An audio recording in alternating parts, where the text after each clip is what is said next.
The documentary begins by auditing the mechanical departure represented by the consolidated B-24 Liberator, an aircraft designed to replace the B-17 through pure industrial efficiency. The core of this machine was the Davis wing, a high aspect ratio design that was thin, long, and aerodynamically illegal for its time. This wing provided the symmetry-breaking lift-to-drag ratio required to carry a 5,000-pound bomb load across the Atlantic or Pacific, but it came with a structural trade-off. We analyzed the physics of the narrow spar, detailing how the wing was so efficient at high speeds that it became notoriously difficult to fly at low speeds, leading to the pilot-maker reputation during takeoffs and landings. We examined the industrial audit of the Ford Willow Run plant, where the automotive giant applied assembly line symmetry to churn out one B-24 every 63 minutes, a feat of mass production that the Axis powers could not mathematically match. This segment pivots to the zero-margin mission known as Operation Tidal Wave, the low-level strike on the Romanian oil refineries at Ploiești. The narrative analyzes the acoustic terror of 177 Liberators flying at an altitude of only 50 feet to evade radar, a forbidden tactic for a heavy four-engine bomber designed for high-altitude precision.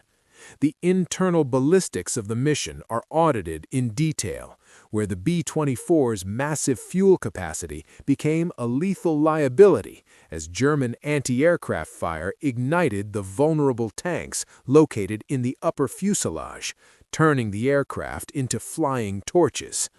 The documentary explores the structural failure of the formation as it flew through literal walls of flame and lead, highlighting the mechanical resilience of the Pratt & Whitney R1830 twin Wasp engines that kept these flying boxcars airborne even after taking illegal damage.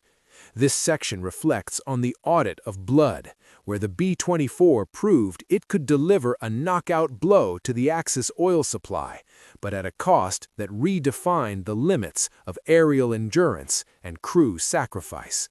The act concludes with the harrowing sight of Witchcraft and other legendary airframes limping back across the Mediterranean, proving that while the B-24 was a challenge to fly, it was a titan of industrial durability when the world was on the line.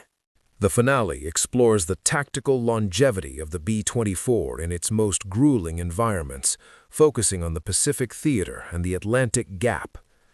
This segment audits the Pacific Vacuum, a massive expanse of ocean where the B-24's superior range allowed it to close the mid-Atlantic Gap and hunt U-boats in zones where no other land-based bomber could survive.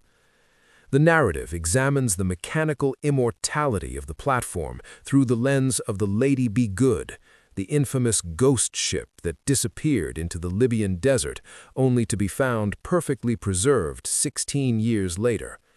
This discovery provided a rare industrial audit of the airframe's durability, showing that even after a crash landing and decades of desert heat, the machine's systems remained a testament to American manufacturing symmetry. The documentary then dives into the illegal modifications born from necessity in the field. Because the B-24 was vulnerable to head-on attacks, crews in the South Pacific began symmetry breaking by retrofitting heavy nose turrets from scrapped aircraft, a field-expedient solution that the Consolidated factory eventually standardized. We analyzed the physics of the VLR Guardian, detailing how the Liberator's ability to carry extra fuel tanks in the bomb bay transformed it into a maritime predator capable of 20-hour sorties. This was the forbidden endurance that strangled the Japanese supply lines, turning the flying boxcar into an apex hunter of the high seas. As the war reached its crescendo, the B-24 maintained an industrial dominance that eclipsed its more famous cousin, the B-17. We look at the mechanical soul of the final production blocks, where the Ford assembly lines reached a peak of zero-margin efficiency. The act concludes with a global audit of the 18,842 units produced, crowning the Liberator as the unsung workhorse of the Allied victory.